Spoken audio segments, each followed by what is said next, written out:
going back to when I was younger, I had this vision of becoming an artist.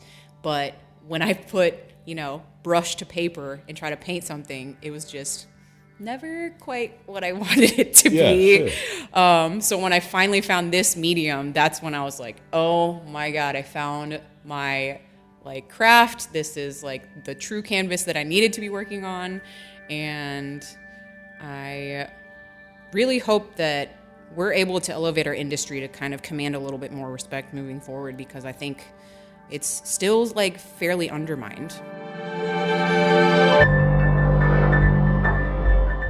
This is Music Maker with Tyler Kline, a podcast from Loose Leaf Transmissions.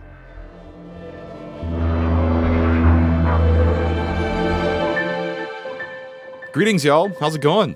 My name is Tyler, and I'm a composer, broadcaster, and podcaster. And if you're listening to Music Maker for the very first time, I want to say welcome. Very glad to have you along for this episode. And in this series, I sit down with composers and other artisans to learn about their journeys and processes as they relate to their creative practices. And of course, if you're a long-time listener, well, it's not been a very long time yet, but it's really good to see you again.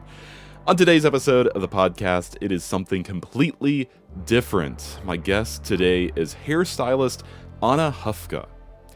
Anna is the owner and operator of the Iki Movement, an all-inclusive hair studio based in Lexington, Kentucky, where they'll pamper you in just about any way you can imagine, offering everything from hair sculpting, yes, sculpting, not cutting, to hair coloring, and just lots of other services to help you feel like your best self. So as you can imagine, this episode is going to be a bit of a departure from the usual fare I bring you on Music Maker, but don't worry, it's all good stuff. It's all about creative craft and whatnot. Anna and I cover a lot of ground in a short bit of time, like how when she was in elementary school, she would help cut her grandma's hair, the influence of her Japanese heritage on her creative practice and her business, the difference between styling individuals in a salon versus styling models for a fashion show, and so much more. Just a few things to note about this conversation. Well, actually, it's the first time I've done an on-location recording for this podcast, so this took place at the Iki Movement on a beautiful Kentucky spring day. So she had the windows open, and the birds were chirping outside, and you'll hear other ambience from the outside. It's downtown Lexington, so, cars, trucks, things like that. Also, it's kind of this cavernous industrial space, and so you'll hear a bit of that in this conversation, making it a little bit less polished than you might be used to, but I dig it. And finally, I was actually recovering from this kind of upper respiratory virus when this was recorded, still a little, stuffy and whatnot. So maybe just focus more on Anna than on me. Either way, it's a fantastic episode. It's quite thought-provoking, so I really hope you enjoy it.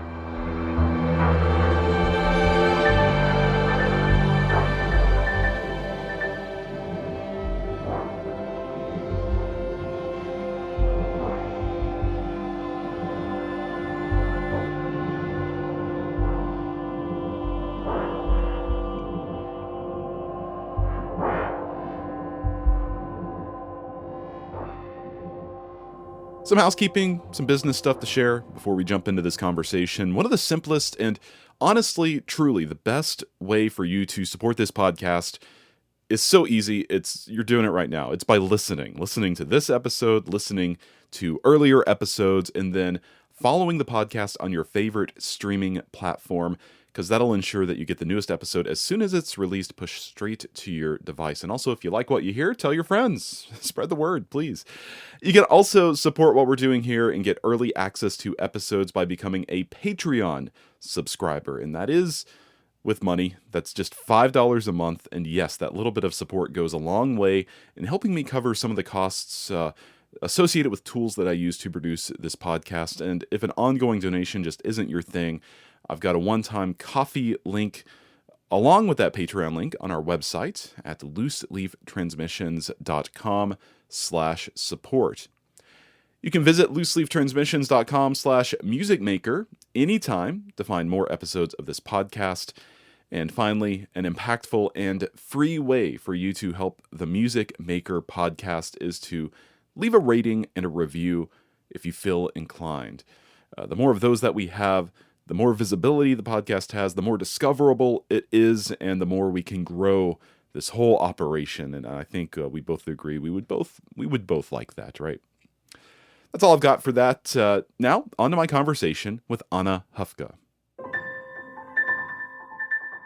I typically talk with composers, as you know, on this podcast, and so this is going to be a lot different in a lot of different ways, but I'll start with the same question I for the most part, ask everyone, and that is, what is your earliest artistic memory?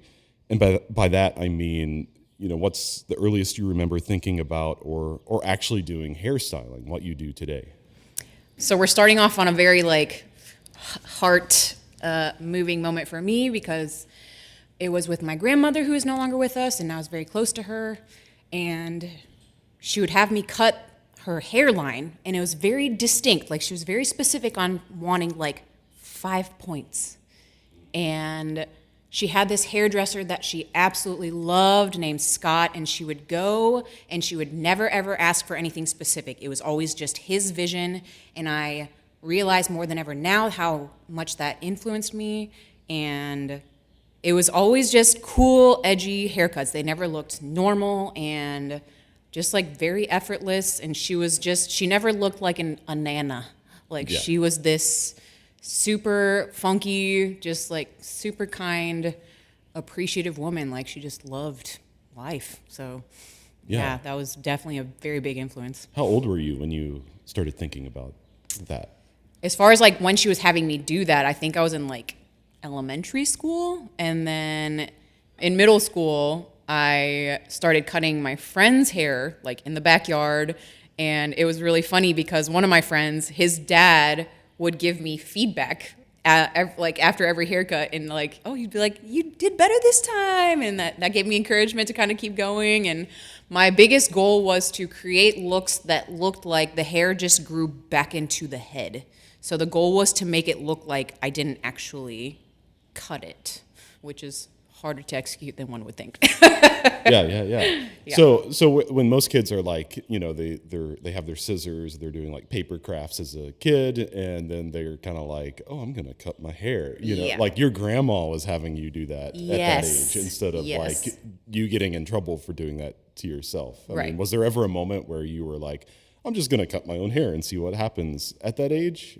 I'm sure many people share this, but there's this little area in the front of my head that was very bothersome, so I took it upon myself to just almost right at the hairline, so I was stuck with this sprout in the middle of my forehead for quite a while, and that was a great learning experience. But yeah, that was I think in 4th grade. That's awesome. That's really cool. Yeah. So you were in middle school, high school, you were cutting your friend's hair. I mean, it seems like this was just kind of an innate thing that you didn't choose the path necessarily, it kind of chose you. Do you feel that way? Funny enough, though, I didn't feel like I wanted to pursue that as a career. Coming from a background, my family was doctors and lawyers and that kind of thing, so I just never thought of that as an option to start out. So I definitely took the traditional route of going to college first, and yeah, nothing really resonated with me to strongly pursue. So I was eventually led to going to cosmetology school, and yeah, I've not looked back since, which is crazy to think about because I've stopped counting at 15 years, and yeah, it's been a while. Yeah, this year's my 15th anniversary doing radio, and I'm wow. But I started when I was 18, so do I really need to say that? It's wild. It makes me feel older than I am. Yeah, yeah. So this person, Scott, that cut your grandma's, was that your first encounter with a stylist, or did you have another encounter? Well, when was your first encounter with a hairstylist where you thought to yourself, I actually want to pursue this. This is what I want to do with my life?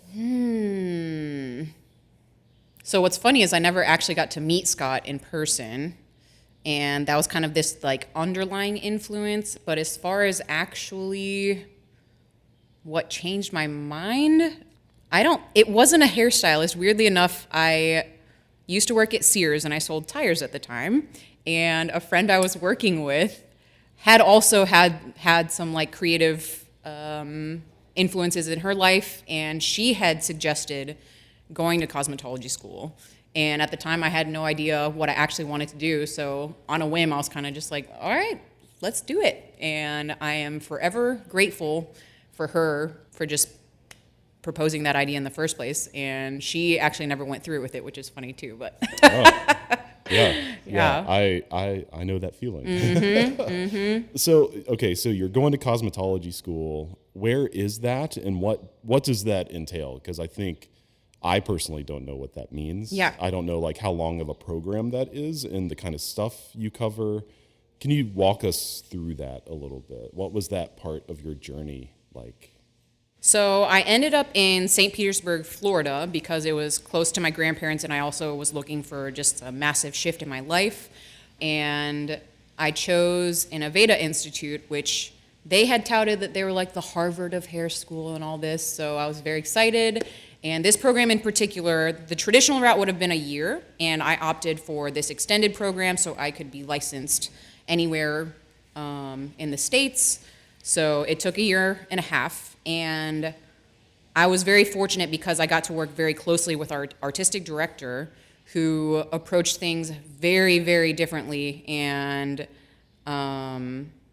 very much kind of followed that mindset that I had chased when I was younger about trying to make the hair look like it wasn't cut. And we were in this transitional class, and he ended up becoming like our main instructor. So I feel like I got an even better quality education than most of the other students in the school. So, you start out on paper, you're learning about stuff. There's obviously the legal aspect of things in school that you have to learn about as far as like sanitation goes, but then artistically speaking, we start out on mannequins, and then we slowly work into working on people. But even when you start touching actual hair on people, there are so many checkpoints. So when you're first starting out, your haircut takes like, no joke, like 3 hours. Oh, wow. Jeez. And you're having to stop at certain points and having it checked, and then keep going and have it checked again. So it is a very tedious process, but it's very necessary to be having your hand held that much in the beginning, for sure. Yeah. Did they know that you had cut your grandma's hair when you were little? That probably doesn't matter to them. No. Like you can't come in with like prior experience. Right. No, it doesn't work like that. Yeah. No. Gotcha. We'll probably kind of hash out your journey even further in a moment, but I want to shift gears a little bit. So you are half Japanese, and something you and I have talked about a lot now is how that aspect of your identity has filtered into the work that you do now. So your salon is the Iki movement, and when I first started coming here to see you, that's some stuff I ask you about, like, Iki has a lot of different meanings, and what was your thought process? And, most salons, I think, are called, like, I don't know, a pun and then salon at the end. Right. So how would you say that your Japanese heritage influences your work as a stylist, just kind of in a general kind of sense? I think for me, I feel very fortunate because not only I'm not just half Japanese, I truly identify with that, and I like to participate in the cultural aspect of it as well. So I think I just naturally think about things a little bit differently and kind of process information a little bit differently too. So even when it came to like the name of the salon, just like as a musician, I'm sure, and a composer, you understand like how things resonate and just how they sound, and that was just very appealing to me. And I don't know, keeping up with the trends over there as well, but also Iki to us means celebrating imperfections. So to someone that may think like they don't like something about their hair, it's really truly my goal to make things so easy and making it intentional instead of this thing that gets on your nerves, so that you can just embrace it and not feel like you have to fight this thing that's a part of you. Yeah, so that's like a wabi-sabi thing. Yeah. Like this embracing imperfection and impermanence, and of course, like a transience. Like we are constantly growing, or I guess more technically, wabi-sabi which is an interest of mine. I guess I should say, it's more about everything is in a state of becoming something or decaying. So I think about this a lot in my music, and I'm kind of the same way. I found myself like, people would play my music and maybe it wasn't so perfect. It wasn't like they 100% nailed every note, every rhythm, everything about the sheet music and the performance. And I found I actually preferred that. That was a very attractive thing to me.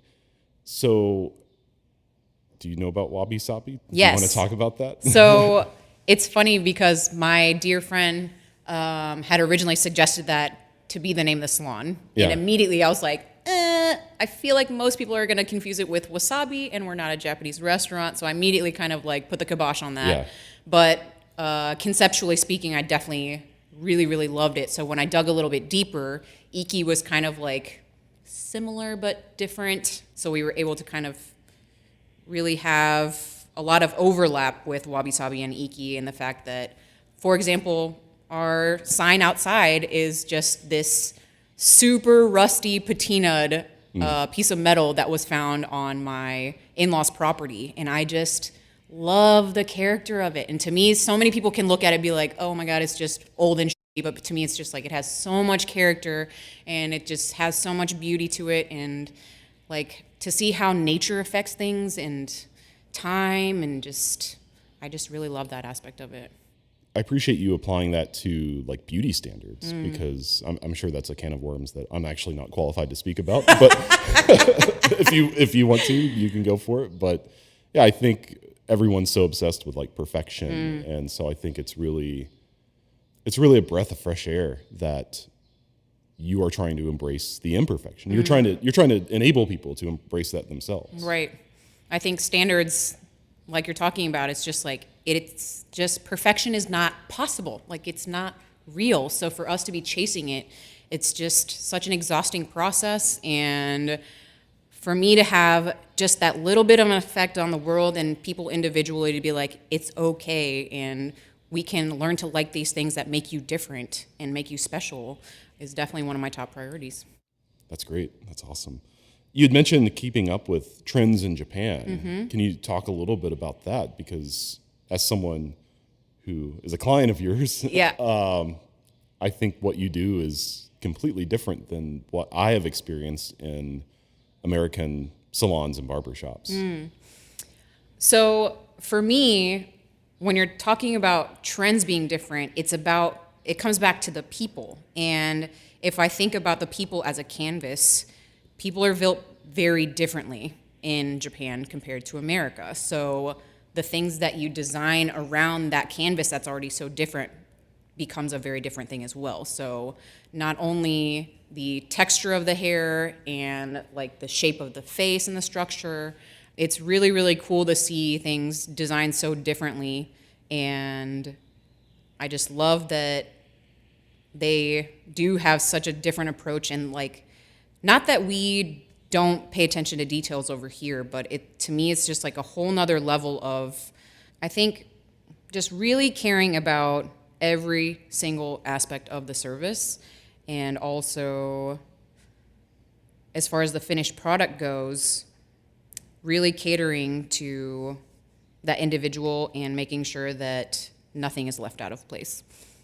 What did the journey look like when it came to creating the Iki movement? Was what you did, was your path common?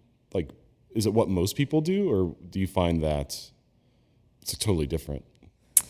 I don't know that I can compare to others with my journey, but I think what a lot of my motivation was working in a lot of different places. I never quite felt comfortable in my own work environment. And also with my clientele, I've always had both a large balance of just like male and female guests, and particularly like making sure that whoever walked in the door, they would feel comfortable. And I wanted it to be this, not fancy, but like an elevated, luxurious experience, but not be, bougie or fancy or just like elevated. Yeah. And when I say environment, not just the actual like structure of the building, but the structure of the service itself. So really thinking about making sure that everyone gets this tour of the space and like introduce everyone to everybody. And when it comes to like the end of the service, even like gratuity to me is such a stressful aspect of a lot of our industry too. So it's just like, okay, let's just not do that and make sure that what we charge is it and you don't have to worry about it. And when it comes to the shampoo, just making sure that that's not just like a wash and go situation. It's just like, you're here, we need to pause and really have an experience. So really thinking about like every single aspect of what we do to make sure that it's just this beautiful, streamlined thing that this is the thing that you get to look forward to. Yeah. Can we dig into that a little bit? Okay. Can you share like what you do differently here versus most places, what they do? Because I mean, I can tell people what you do for me, for example, but I'd rather you share that. So we definitely like to start off with a aroma-based head, neck, and shoulder massage. And my teammate Ashton creates these beautiful blends of like something that'll uplift you or ground you if needed. And then we proceed to approach the hair dry, which I think is not very typical for me. If we're dealing with a canvas, then we should treat it the way that it normally lives, which is dry. Most people don't walk around with wet hair, so to me it's like important to address it that way. And then we have these beautiful lay down shampoo bids, and like I said, it's just like we really like to make that a big staple of our service. It's not just like a shampoo. We really get in there and like rub your scalp down and get your neck, and nice hot towel to make it like extra nice. And yeah, we really like to just go deep and really encourage that like stillness in your life, because so much of our life is just go, go, go. And more we just have like no boundaries as far as like our phones we're tethered to so much. So I really like to encourage like disconnecting from that and yeah, truly just being. So I mean people are like, I live 90 minutes away and people are like, what are you doing getting a haircut? And I think I have a lot of friends who probably go to Great Clips and stuff that. I used to be that kind of guy. Yeah. I used to go to Great Clips. I don't know if you know this about me. I went to Great Clips like all through college. Actually, that's not true. When I was doing my undergraduate studies, my friend Ronko cut my hair. She would cut a bunch of our hair because she was from Japan. Yeah. And she would cut her brother's hairs growing up. But then once I graduated and I moved away, I didn't have Ronco anymore. So I didn't have my own private barber. So I had to go to Great Clips. And then I dated this girl like very, very, very briefly. And we broke up. And I didn't have an existential crisis because of her. Yeah. But I realized I kind of realized in that breakup, like, this person wasn't true to who I am. I don't know if I'm living true to myself. I need to like figure things out. And then I grew my hair out really long for a couple years. And then after that hair growth period for me, I started taking things really seriously. And so I say all that because I'm sure there are a lot of people listening who have been listening to this podcast, listening to this episode, and thinking, why is he talking to this person? Right. Because I know for a long time, I personally saw getting my haircut as like a utilitarian thing, right? Like going to Great Clips and just paying as little money as possible and just like not really thinking about it, even though, I cared, but not enough. And yeah, I think it was probably around 7 years ago, I started really just caring a little bit more about my own hair care. And that kind of opened up my mind to how there really is an artistry in this, and it's not just utilitarian. So from your perspective, can we talk about how getting a haircut is an act of artistry? You've already talked about like kind of the way you think about, you wanted the hair to look as like it was not a haircut. Right. And even on your website, you describe it as hair sculpting. Mm-hmm. Can you talk about your artistry? Yeah. How do you think about this? I think for me, that was my way of kind of bringing a little bit more of that like artistic flair to it, if you will. because haircut to me just doesn't do it justice. To me, we truly do sculpt it, and it's so much more than just your length. It's truly like we're creating this shape for you. The closest thing you can relate to probably is ceramics. Yeah. And how, you don't just like mold it once and it be done. It takes this process of like really creating it into something that you want it to be this expected shape that you want it to be. So sculpting and painting, and it's funny because going back to when I was younger, I had this vision of becoming an artist. But when I put, brush to paper and try to paint something, it was just never quite what I wanted it to be. Sure. So when I finally found this medium, that's when I was like, oh my God, I found my like craft. This is like the true canvas that I needed to be working on. And I really hope that we're able to elevate our industry to kind of command a little bit more respect moving forward, because I think it's still like fairly undermined. Hearing you talk about sculpting and ceramics, I'd never made the connection when we think of like, the big marble sculptures, like they're starting with a big marble block. Yep. And they're taking away and that's exactly what a haircut is. Yes, exactly. Like you said it better than I did. So truly just like chipping away at it and hair is not static. So you have to like actually move it around to see what it wants to do. So taking it through the stages of like starting out dry, getting it wet, getting it dry again, like it is a totally different beast once you're done. So it's really neat. Like, I don't know how I'm still enamored by it to this day, but here we are.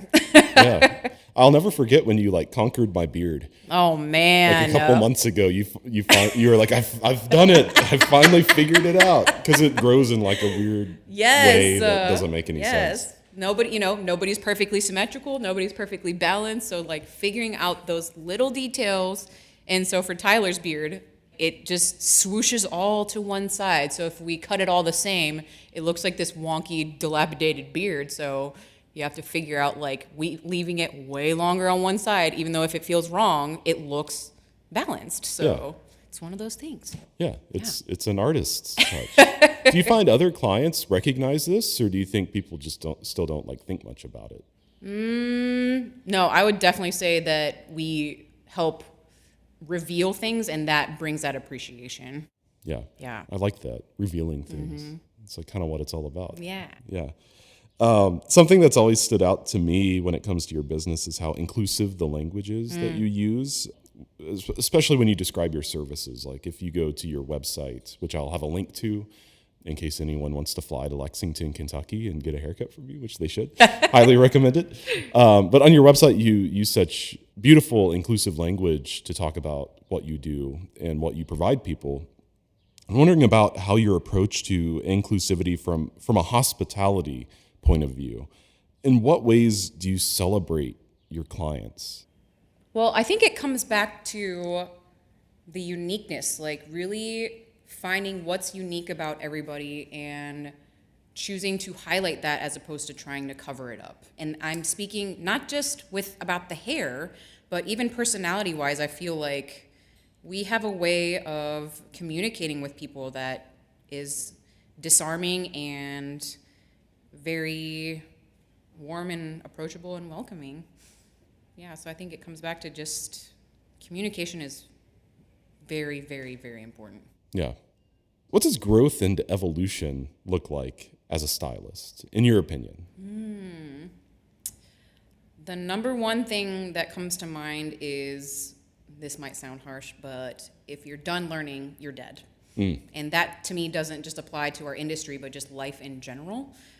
So for me, I think just always wanting to improve, like always looking for ways to do better and always keeping an open mind to like learn from others, keeping your eyes open for inspiration around you. It doesn't have to be hair. It can just be walking down the street and seeing the birds and the different colors and the feathers and how even leaves might move in a tree, like a beautiful willow, and how that just the breeze, how that affects the limbs and stuff like that. So I think just staying curious.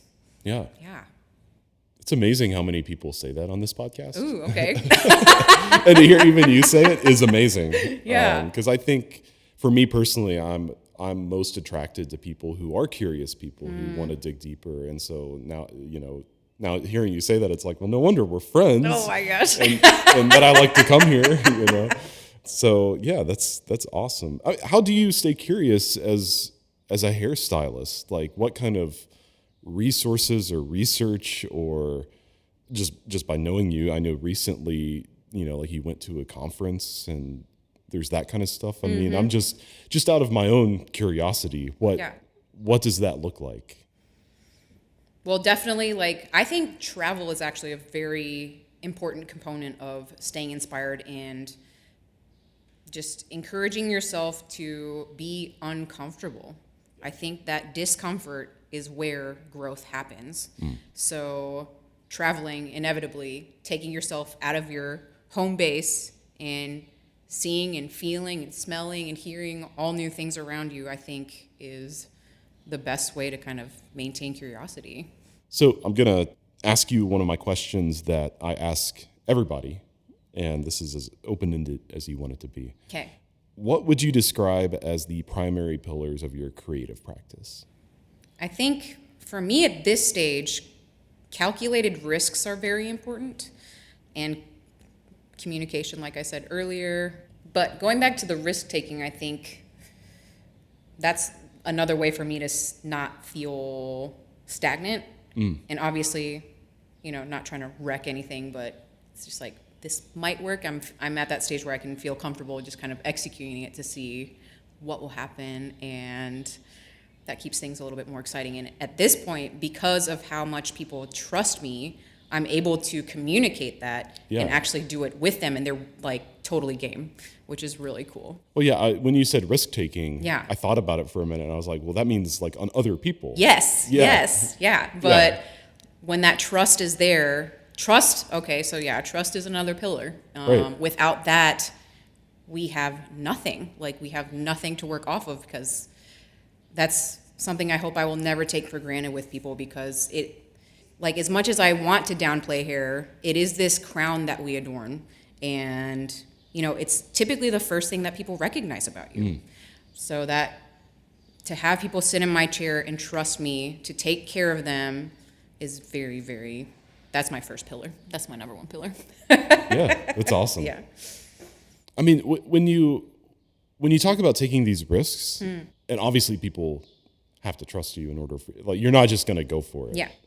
But do you find that, have you experienced people kind of questioning that after the fact, or are people almost always like, oh, nice, cool. As much as I would like to say everyone loved everything I've ever done, that's definitely not the case. And what I also love is, because the trust is there, I have people that will openly communicate to be like, hey, we tried this, didn't love it. And it's just oh man, but again, it's always a learning experience. So it comes back to this full circle of it's always beneficial. I'm always learning something. So the risks almost always pay off, because whether it's good or bad, there's a payoff there. I know when I first started seeing you, I would often just let you do whatever. And I think for me, I feel this way about tattoos too, actually. I have 7 tattoos So for those who have never seen me in real life. But with tattoos and with my haircut, I feel like oftentimes there will be something that unlocks in me. It makes me feel more myself. And when I first started telling you to, just do whatever, it was partially me not knowing what I wanted. Right. But then you did it the first time, and it made me feel more myself, in a way that I never had before. And I just have to say that on record, because I guess that's what I'm. Thank you. Yeah. So I'm glad that you are taking risks. I mean, I think when we think about, again, most people see this as a utilitarian thing. They don't think about it in maybe an artistic sense. I mean, we as artists, we're all taking risks, but very few of us are taking risks with another person. I guess as a composer, we have to think about the audience to some degree. Right. You know, we're taking risks with their time, Right. but not with their bodies. Right. Usually. I don't know what that would look like. What is like a song or a book or a piece of art, anything like that, like something that you encountered that's maybe an artistic object that changed the way that you approach your creative process? Or maybe put another way, kind of like blew the door open for you and like made you think about things in a completely different way. It's funny because when I used to get my hair cut before I was a professional, I could never find pictures of what I wanted, so I would end up like drawing what I wanted for the stylist. And, like, I felt like such a weirdo, but I did it anyway. And I think for me, honestly, like anime has influenced me like more than I had ever expected, and they're always kind of like pushing the envelope when it comes to looks, and now it comes into like more animation. Like animation, right, I love so much because it looks more real than ever. Yeah. But then these like very atypical shapes are being created, and I think it's just so much fun. So yeah, I think like film has influenced me more than I know. What's some examples that come to mind? Like when you talk about anime, because I can think of like, you know, I guess maybe the most basic example that comes to my mind is like Dragon Ball Z hair. Oh, no, yeah. You know? Like, Yeah. but seriously though, like that, Yeah. it is not beyond me to kind of like spray the hair up and like cut that shape into it just so I can really see exactly what I'm executing to Yeah. look like. I've actually done that before, like the Dragon Ball Z hair before. For you or for No, someone for else? somebody else. It was for Anime Con, and like That's cool. Yeah, it was amazing. It was so much fun. So I think as much as I'd like to create my own thing, it's really fun to kind of base it off of a character too. And you mentioned film. Have you ever done like stuff on a set? Do you Not think about that? film. I've done runway stuff, but not film. Yeah. What's that been like? So that is much more, I play like an assistant role, and so one person kind of creates the vision, and everyone has to execute the same look, exactly the same, on like 20 different people. Oh, geez. So, and then there's also a time crunch involved. So it's this like pressurized environment, and you have to do it just so, and there's no time to fix it. So like It's just this super high pressure, crazy situation. And then once everyone goes, it's just like, we're done. And then you get to see these beautiful models walk the runway, and it's a crazy experience. And there's definitely a large chunk of my life I was going up to New York almost like every other month, it felt like, for different fashion weeks. And did you know there's just traditional fashion week, there's bridal fashion week, there's men's fashion week, now there's resort fashion week, swim fashion. I can't keep count, but What does that mean, resort fashion? I guess it's just like linen, like on a beach? linen outfits. I don't know. It's so crazy. So like this is really interesting to me because you know, you're talking about the work you do in your salon, and it's like taking risks. It's very imaginative, I guess. Yes, you this could is say. not the time for that. Yeah, and so fashion shows are like the exact opposite. How do you approach those two different spaces? Is it like a switch in your brain goes off? I was just about to say, I literally have to kind of just be like, okay, I am not me anymore. I am just an extension of this visionary person. Yeah. And yeah, so the designer and then the stylist communicate, and that's how the look is created, and we just follow through. And I just have my blinders on, and it's just like, you do anything and everything it takes to make sure this look is executed to a T. But I think there's something to be said about the discipline it takes to do that, and the amount of teamwork that it takes also. So the discipline and teamwork involved in Fashion Week to me is like so cool, because not only is it the hairstylist working on the model, it could be the nail and the makeup people all at one time working on this one person. And so it's just like absolute chaos, and you're in this little 2x2 square trying to do all this at one time. Like, it's bonkers, but it's so fun. Oh, I never thought about that. Yeah. It's wild. Yeah. So this is the Music Maker podcast, so I can't I can't talk to you and not talk about music. Yes. So I'd like to ask you a few music-related questions. Let's do it. So, first of all, what has your relationship with music been like throughout your life? It's funny. I think when I think about what my dad sang to me when I was little, it was never traditional lullabies. He was singing me Spanish Caravan by the Doors and like the Beatles, and just when I hear these songs and I think about when they were sung to me, it's just like, wow, never would have thought of that to be the outlet for those songs, but they can be great lullabies too. But I was in band also starting in middle school. So I think I always wanted to be tied to music to some degree. And for me now, music plays a very crucial role in creating the environment that we provide for our guests here.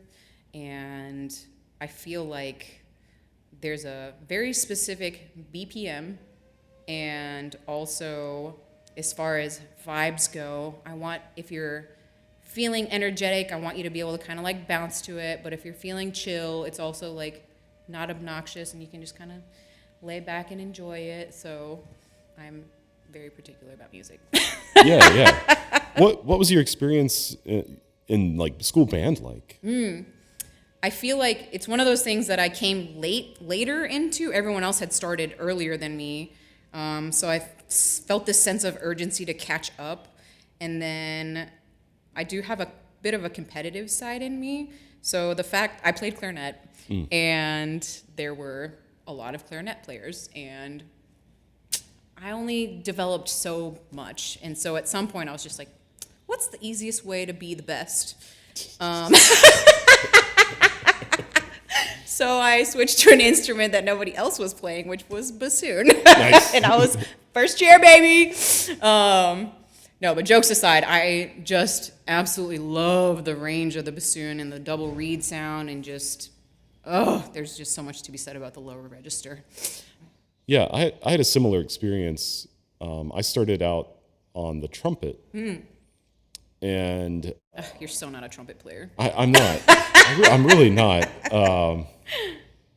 But, I think the story on paper, like the story my mom tells people, is that like my lips were too big for trumpet. Okay. And now we kind of talked about this the other day when I saw her. She kind of believes that you can have lips too big for trumpet. And I'm like, no, that's not really a thing. What really happened for me was I'm not really that competitive, but I am very spiteful. So this girl who was in the same year as me in 8th grade, she was a trombone player, and she had done the marching bands, and I hadn't. Okay. And my high school's marching band, when I was going to school, they did not do trombones in marching band. They only did like baritones.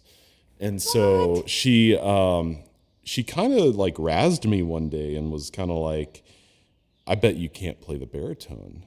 And I was like, nobody tells me what I can't do. So so I switched. Oh my gosh. Just for that. Yeah, just for that. Wow. And I got really good at it. Wow. Whereas I was just kind of like decent at trumpet. That's incredible. She like unlocked the spite inside of me, and being spiteful has served me well most of my success. Oh my gosh. So, not really competitive, but I am spiteful. So if you're Gotta listening, find that feel somewhere. yeah. Okay, so I have to say, as a client of yours, walking into your space, I've always, and being a musician, I've always noticed the kind of way you've crafted everything from a music point of view. So you kind of mentioned earlier, like that you think about like a specific tempo, specific mood. Can you talk a little bit more about this?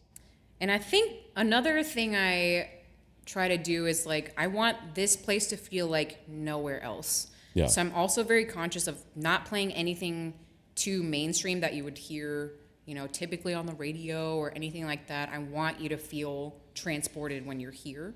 Do you spend a lot of time looking for stuff?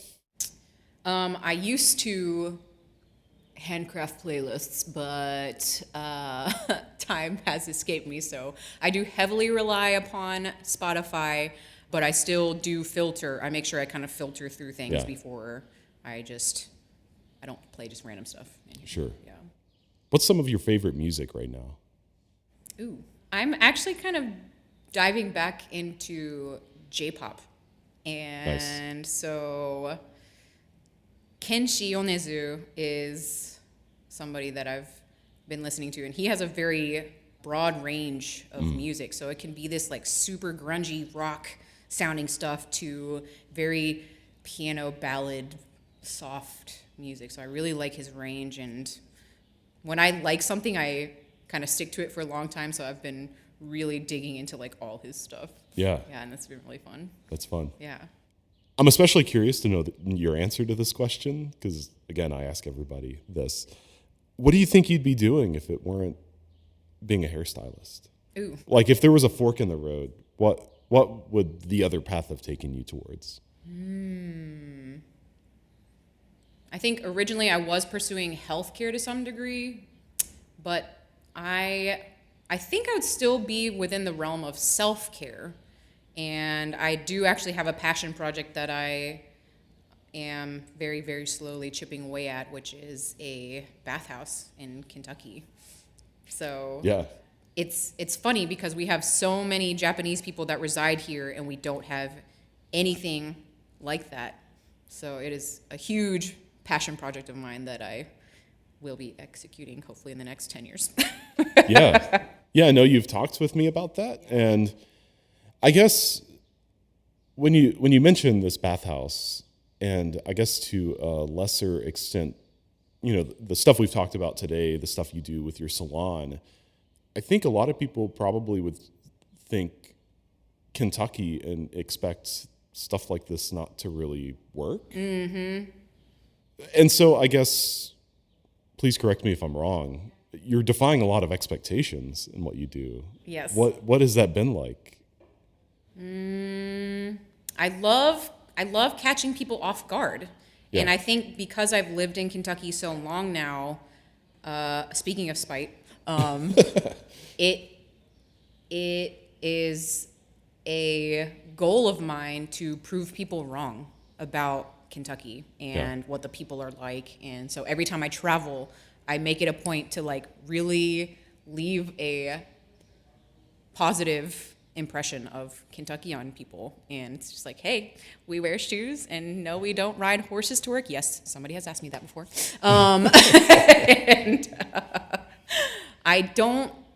To me, it's like, we have so many transplants that come here, and we have so many huge companies that are based out of Kentucky. So to me, it makes sense to provide not only for the people in our community, but those that come visit us to have a really cool experience. What of the Japanese folks who come to you? What do they think? I find it the most flattering when I know that they have a trip planned to go back to Japan, and they make it a point to come see me instead of going to a salon in Japan. I'm just like, that is the ultimate compliment. So I think I take details to kind of the extreme, in the sense of I am constantly obsessing over a new area. It can be as simple as just like, I don't know, little wispies around your ear, or like the swirly part of your crown. It's just like, I always find this like new obsession, and I find something new to just like super hone in on. And I think that's what keeps me on top of what I do, on top of my game. Is there a tool that you use in your practice that you think everyone should know about and that everyone else could benefit from? I think something that I'm like weirdly really passionate about is scalp brushes in the shower. So not like, actually this goes both for professionals and consumers. Yeah. And it's one of those things, it's this underrated luxury that you should absolutely have in your shower, because you can exfoliate, you can circulate your blood, and then also just like, it just feels absolutely amazing. So keeping one of those little brushy brushes in your shower, to me, is a very valuable tool. Yeah. I know it's changed my life. I'll go too hard, and then the shower will burn my scalp. Oh, okay, so, that's too hard. Don't do that. Don't do that. Don't do it that hard. And then, metaphorically speaking, I think trust is a tool. Like, trust is a tool you cannot forget that you hold, and it's a very, very, very important thing that you cannot take for granted about people. And when somebody sits in your chair and they haven't even like met you before and they just say, I trust you, that carries a lot of weight to me. So I think it's one of those things, just like, don't forget about that. Yeah. Yeah. Well, that goes for everything, every Yeah, situation, yeah. not just sitting in the hair chair. The hair chair. Yeah. I like that. Yeah. That's cool. I guess on a related note, what is something everyone could do like right now that is something that's accessible? So like either it's free or it doesn't cost a lot of money to like immediately up their hair health game. Does such a thing exist? Oh, well, it's not. I'm also a firm believer in shower head filters. So that's not free, Yeah. but it can be relatively low Sure. cost. Water quality is very important, and I think a lot of people don't realize that is causing a lot of other issues and symptoms that cannot be cured with your shampoo, Yeah. cannot be cured with some sort of treatment. It's like your water quality needs to be first. Yeah. So that might be The filter, the water Yeah. shower head filter. Yes, because that affects your skin and your hair. You might not need as much like hydrating things because the water quality is better. You might stop breaking out because of the water quality. Like, there's so many benefits to it. I highly recommend. I'm gonna go buy one on my way home. So my final question for you: what is something that you've never had a chance to say about your art that you've always wanted to share with people? I think a lot of people assume that it's easy, and it is an extremely demanding job because not only is it physical, we have to be constantly thinking about things. Emotionally, we have to be present with our guests also. So, I'm seeing on average like 7 people a day, and I don't know what's walking in that door that day. I have no idea if somebody lost a loved one, or if they got fired that day, or if they just had a baby, or usually I know about that, but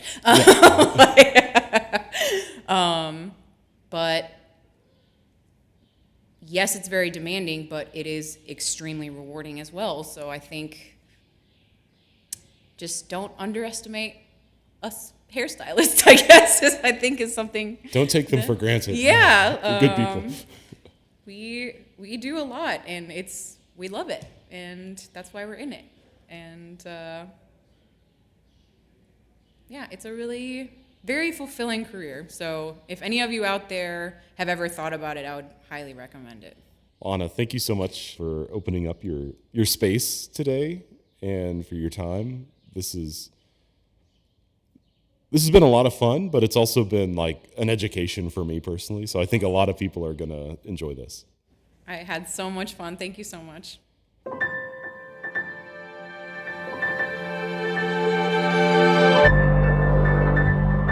So if you know Anna at all, then yeah, there was no way that chat couldn't be as fun as it was. And I also have to say, Anna was one of the first guests I imagined having on this podcast simply because of this whole hair sculpting concept that she has listed on the Iki Movement website. I think it's just really perfectly illustrates the artistry in what she does. If you're interested in seeing her work in action, I encourage you to check out her salon's page on Instagram. That's at the Iki Movement, all one word, and that's Iki spelled I-K-I. And they're also on the web at the Iki Movement, all one word, theikimovement.com. I'm Tyler Kline. Thanks so much for joining me for this episode of Music Maker. Music Maker with Tyler Kline is a production of Loose Leaf Transmissions, made for all ears. We're online at looseleaftransmissions.com, and you can find more episodes of the podcast and ways to support us on the website as well. That wraps up this edition of the podcast. Thanks so much for tuning in. Take care. I'll see you next time.